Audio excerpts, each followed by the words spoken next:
अस्सलाम वालेकुम जी, कैसे हैं आप सब। आई होप आप सब ठीक होंगे। और मैं यहाँ पे करी हूँ चिकन को मैरिनेट। मैंने ली हैं जी 8 से 10 चिकन लेग्स जो कि विद स्किन है। और इसमें डाला मैंने 1 छोटा चम्मच नमक का, 1 चम्मच मैंने इसमें पेपरिका पाउडर ऐड की है, 1 चम्मच मैंने इसमें वाइट पेपर डाला है, 1 चम्मच मैंने इसमें लहसुन का पाउडर, 1 चम्मच चिली सॉस और 1 चम्मच मैंने इसमें ऑलिव ऑयल डाल के इसको अच्छी तरह से मिक्स करके और छोड़ दिया था। अच्छा, इसके पकाने के 2 तरीके हैं। एक तो मैंने इसको ओवन में बेक किया था, लेकिन वो तरीका मुझसे पता नहीं वीडियो मिस हो गई, क्लिप मिस हो गया, वो मैं आपको नहीं दिखा सकी। इसका यही होता है कि आप इसको डायरेक्ट मैरिनेट करके भी ओवन में डाल दें, इसको बेक करें तो बहुत अच्छा ये बेक हो जाता है। लेकिन एक और तरीका भी है, वो मैं आपको अभी थोड़ी देर तक दिखाती हूँ। फ़िलहाल तो मैं आपको ये खुशखबरी दे दूँ कि मेरा फ्रीज़ जो है वो ठीक हो गया है। शुक्र अल्लाह का। पता नहीं कितने को 10-12 दिन आई थिंक हो ही गए हैं। तो बस उन्होंने चलाया है, उन्होंने कहा कि आप इसको साफ़ सूफ़ कर लें, लेकिन आपने इसको अभी चीज़ें इसमें नहीं रखनी हैं। तो अब मैं इसमें चीज़ें रखना स्टार्ट करी हूँ, लेकिन पहले मुझे लगा कि ये थोड़ा सा गंदा हो रहा है। वैसे तो वॉश किया था, बिल्कुल साफ़ था। तो एक तो मुझे ये खुशी हो रही थी कि ये धुला धुलाया बिल्कुल ठीक फ्रिज है, तो अब मुझे इसको धोना भी नहीं पड़ेगा काफ़ी दिनों के लिए। तो ये साफ़ सुथरा है। तो अभी बस मैं इसको साफ़ भी कर रही थी और साथ साथ मैं चीज़ें भी रख रही थी। तो मैंने कैमरा फ़ौरन से ऑन किया कि मैंने कहा आपको मैं ये खुशखबरी दे दूँ। मुझे बड़ी खुशी हो रही थी फ्रिज की।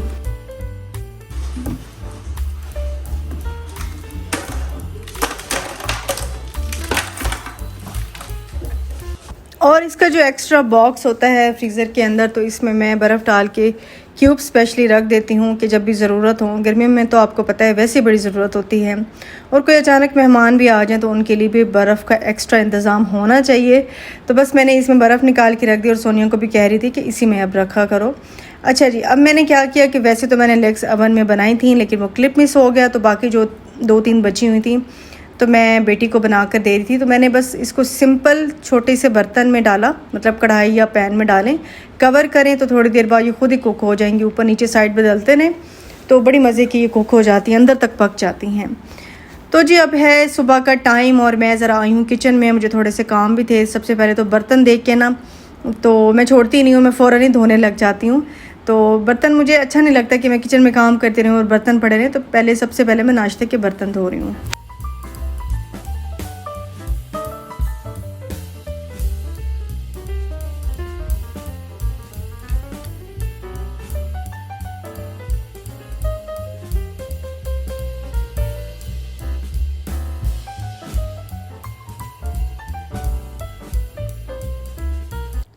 बर्तन मैंने अच्छी तरह से वॉश कर लिए थे। उसके बाद सिंक को भी मैं अच्छी तरह से धोती हूँ, क्योंकि चमकता हुआ सिंक, साफ़ सुथरा ड्राई सा मुझे बड़ा अच्छा लगता है।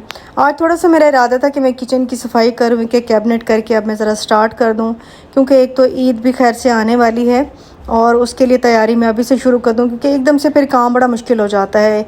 ईद का जोड़ा भी लेना होता है, फिर और भी काफ़ी सारे काम होते हैं, और ये ईद तो वैसे ही काम वाली ईद है। अच्छा जी, लास्ट में मैंने लेग्स में डाला 1 चम्मच बारबेक्यू सॉस और बस उसको मैंने डन कर लिया और इसको प्लेट में निकाल के दे दूँगी बेटी को। और क्योंकि मैंने ऑलिव ऑयल डाला था तो मैंने ऑयल भी बीच में डाल दिया, वो ज़रा सॉस के साथ अच्छा लगेगा। तो जी बस इसके बाद आई थी मैं अपने रूम में, और आप सबको पता है कि बच्चों के एग्ज़ाम्स हो रहे हैं। इस दफ़ा डेट शीट इन्होंने इतनी मुश्किल बनाई है कि पहले हफ्ते तो सारी रीडिंग कर ली, और जब जो सेकंड वीक था जिसमें एक के बाद एक पेपर, मतलब बेटी मेरी पेपर देकर आती है और फिर दोबारा पढ़ने बैठ जाती है। तो मैं उसको ये नहीं कह सकती कि तुम उठो और अपनी बुक समेटो, वो मैं खुद ही कर लेती हूँ, क्योंकि पढ़ाई ज़्यादा इंपॉर्टेंट है। काम करने के लिए मैं कहती हूँ पूरी उम्र पढ़िए। हाँ, आप छोटे मोटे काम कर, और वो मैं उसको छुट्टियों में कहती भी हूँ। अब क्योंकि वो वीडियो बिल्कुल भी नहीं बनाने देती अपनी, वो कोई भी घर का काम कर रही हो तो वो कहती मम्मा मेरी वीडियो नहीं बनानी आपने। तो वो इस वजह से आपको लगता है कि शायद मेरी बेटी कोई काम नहीं करती है। ज़ाहिर बात है, इतना अंदाज़ा तो सबको होता ही है। और अगर मैं काम कर रही हूँ तो ऑटोमेटिकली मेरी बेटी करेगी, और उसको आदत भी है खैर काम करने की। कुकिंग का बड़ा शौक़ है, छुट्टियों में हम अपने लिए कुकिंग करेगी, मुझे भी कुछ ना कुछ, बाबा को भी बना के देगी। तो ऐसी बात नहीं है कि मैं कोई इतनी लापरवाही कर जाऊँ और इतने बड़ा मैं वो कर जाऊँ कि मेरी बेटी काम ही बिल्कुल ना करे। तो बहरहाल जी, यहाँ पे दोबारा आपको आई थी किचन में, और छोटे छोटे शॉपर्स में इतने राइस पड़े हुए थे, तो मैंने कहा उसको एक कंटेनर में डाल के रख लूँ।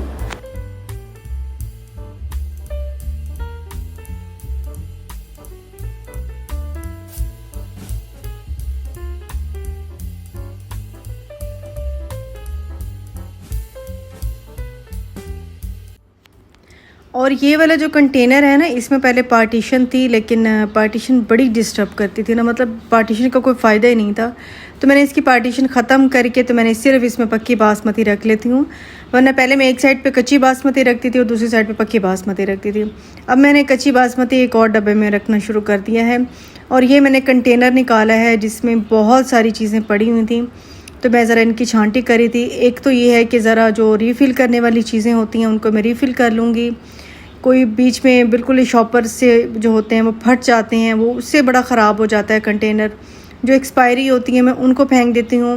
तो ज़रा इन चीज़ों का मैंने कहा अब देखना शुरू करती हूँ, क्योंकि ऑलमोस्ट 2 महीने हो गए हैं कि मैंने किचन को अभी तक साफ़ ही नहीं किया है। वो जो डीप क्लीनिंग होती है ना, वो नहीं की है। तो मैं कभी भी एकदम काम नहीं छेड़ती। मैं क्या करती हूँ कि एक एक करके 2-2 करके डेली कैबिनेट करती हूँ, तो हफ्ते के अंदर अंदर ही ना पूरा किचन साफ़ हो जाता है और कोई बहुत ज़्यादा टाइम भी नहीं लगता है, क्योंकि इस तरह से ना फिर दूसरे काम बड़े डिस्टर्ब होते हैं। तो जो बस इसको मैं ज़रा सेट कर लूँगी।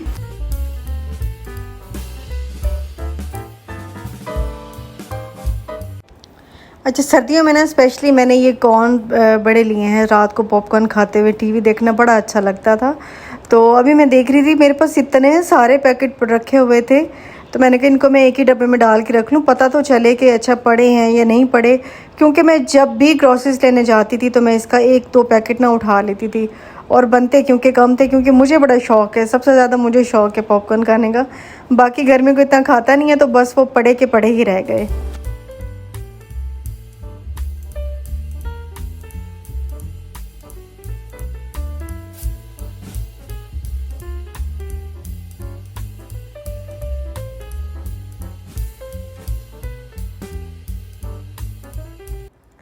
और मेरे पास ना 2 पैकेट रखे हुए थे ब्रेड क्रम्स के, तो मैंने सोचा कि नगेट्स बना लेती हूँ 1-2 दिन में, क्योंकि अब तो फ्रीज़र भी ठीक हो गया है, तो ज़रा मैं इस तरह की चीज़ें भी अब बना के रख लूँ, क्योंकि छुट्टियाँ भी अब बच्चों की होने ही वाली हैं, तो ज़रा घर में चीज़ें स्नैक्स वगैरह होने चाहिए।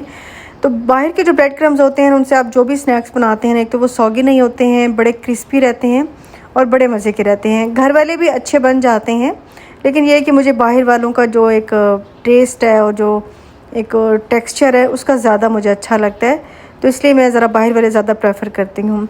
यहाँ जी मैंने सूखा धनिया भी रीफ़िल करके रख दिया था, और सौंफ भी, क्योंकि सौंफ मैं चाय में ज़रूर ऐड करती हूँ। मुझे सौंफ और इलायची डली हुई चाय बहुत अच्छी लगती है, दोनों चीज़ें लाजमी डालती हूँ। तो बस ये भी मैंने रीफ़िल करके रख लिया। तो इस तरह के छोटे मोटे काम थे, इनमें थोड़ा सा टाइम तो लग गया, लेकिन फिर भी ये है कि चलो एक आध कैबिनेट तो मेरी हो ही गई ना साफ़।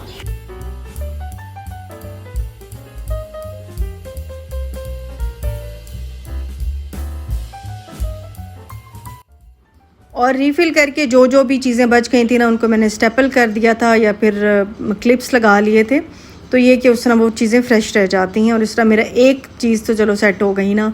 यहाँ पे मेरे पास एवरीडे का एक पैक रखा हुआ था, जो कि पहले भी मैं 1-2 दफ़ा लेकर आई थी, लेकिन वो पड़े पड़े एक्सपायर ही हो गया। तो मैंने डाल के बिल्कुल सामने रखा है कि जब हम चाय बनाएंगे तो थोड़ा बहुत उसमें ऐड कर देंगे, इस तरह से लग जाएगा।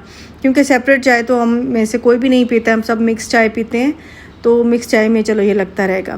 अच्छा जी, यहाँ पे अब लाल वाली जो मिर्चें हैं ये बाज़ार की हैं, तो ये भी ऐसे शॉपर में पड़ी हुई थी, तो इनको भी मैं कंटेनर में डाल के रख लूँगी और किचन को अच्छी तरह से फिर क्लीन कर लूँगी। और इस तरह से थोड़ी बहुत तो चलो मुझे अब तसल्ली हो गई।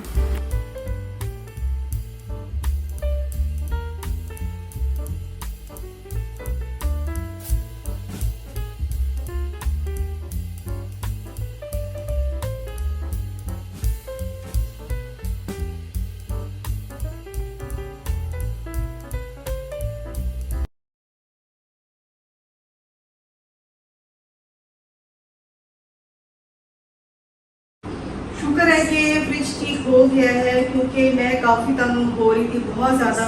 मेरी चीज़ें उस तरह से नहीं हो पा रही थी, और बहुत सारी चीज़ें बल्कि इसमें ख़राब भी हो गई हैं। आटा रखते थे ना तो इसमें ख़राब हो जाता था, क्योंकि इसकी जो पुराना फ्रिज है ना, इसकी नीचे वाली जगह मतलब कूलिंग नहीं होती, सिर्फ फ्रीज़र इसका सही चलता है।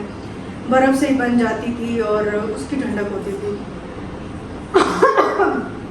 तो शुक्र है ठीक हुआ है। अब मुझे तसल्ली आई है अब ये कि मैं सब्जियां भी लाऊंगी, चिकन भी लाऊंगी, और जो जो चीज़ें होती हैं ज़रूरत की वो मैं ले आऊँगी।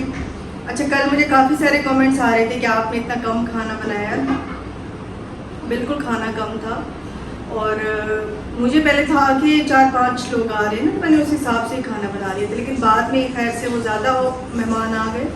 तो मैं कहती हूँ कि आपके दिल में जगह होनी चाहिए। खाना और ये चीज़ें इसमें अल्लाह बरकत डाल ही देता है। मैंने नॉर्मल खाना इसलिए बनाया था, मैंने कोई दावत नहीं की थी। मैं पहले बता दूं कि मैंने दावत नहीं की थी। दावत में ज़ाहिर और भी कई चीज़ें होती हैं। मैंने एक नॉर्मल खाना बना लिया था क्योंकि शाम को वलीमे पे भी जाना था। वो तकरीबन 3 बजे आए थे, तो 4 घंटे बाद वलीमे पे भी जाना था, हम सब ने मिल के जाना था। तो फिर उन्होंने भी यही कहा कि बस नॉर्मल जो बना रही हो बना लो, क्योंकि फिर हम लोगों ने तैयार भी होना है, हम इतनी देर बैठेंगे भी नहीं और हम लोग उधर चले जाएंगे। प्रॉपर जो एक दावत होती है, इंशाल्लाह मैं इस्लामाबाद जाऊंगी, उनकी प्रॉपर एक दावत करूंगी। इंशाल्लाह कोई अच्छी सी जगह पे जाएंगे, खाना उनको खिलाएंगे, वो एक प्रॉपर दावत होगी। ये दावत नहीं थी, हमारा बड़ा ही कैजुअल सा रिलेशन है, कोई फॉर्मेलिटी वाली बात नहीं है हमारा। हम बहुत पहले मुल्तान में जब वो लोग रहते तो हमारी एक ही दीवार होती थी, दुल्हन वाले जो है ना, तो हमारी एक ही दीवार होती थी। मनाल का बचपन जो है वो उन्हीं के घर में गुजरा है। हम उनके घर में खा रहे हैं, वो हमारे घर में खा रहे हैं, मतलब एक ही बात होती है। तो हमारा बहुत बड़ा घर वाला एक रिलेशन उनके साथ है। तो ऐसी बात नहीं थी लोग तो मैं कहती हूँ कि किसी हाल में खुश नहीं रहते हैं ना। आप किसी को अच्छा खिला दें तो ना खुश, नॉर्मल खिला दें तो ना खुश, हर हाल में लोग तो खुश रहते ही नहीं है ना। तो मेरा जवाब उनको है कि मैंने कोई प्रॉपर दावत की नहीं है। मैंने एक नॉर्मल सा खाना बनाया है, लेकिन खैर से बाद में इतने सारे मेहमान आ गए। मैं तो बल्कि खुश हो रही थी क्योंकि मेरे घर में तो मेहमान कम आते हैं, तो जब ज़्यादा मेहमान है तो मुझे तब भी खुशी हो रही थी। तब मैंने एक्स्ट्रा चीज़ें मंगवाई थी, मतलब मैंने कबाब और चौमन मंगवाए थे। थोड़े लेट आए थे लेकिन वो आ गए थे। खैर से इतनी बरकत पड़ी कि वो भी हमारा खाना थोड़ा सा बच गया था। तो दिल में जगह होनी चाहिए। खाने का क्या है, खाना मैं फिर दे दूँगी, फिर मैं खिला दूँगी, इसमें क्या है। और हमारा अल्हम्दुलिल्लाह दिल खुला है, और खाने के मामले में तो हम वैसे ही सारे खुले दिल के हैं। हाँ, जो ये एक हुआ है कि मेरे क्योंकि फ्रीज़र में जगह, आपको पता है कि उसमें तो जगह थी नहीं। मेरा ये फ्रीज़र होता, मैं पहले से ही बहुत ज़्यादा कोई इंतज़ाम कर लेती, लेकिन उस दिन का मुझे तो प्लान नहीं पता था कि किस वक्त आएंगे, चाय पे आते हैं, खाने पे आते हैं। क्योंकि शादी पे वो लोग आए हुए थे, तो उन्होंने इधर उधर जाना, उनके पास टाइम का बड़ी मुश्किल से टाइम निकाल के इधर 1-2 घंटे के लिए मेरे पास आए थे।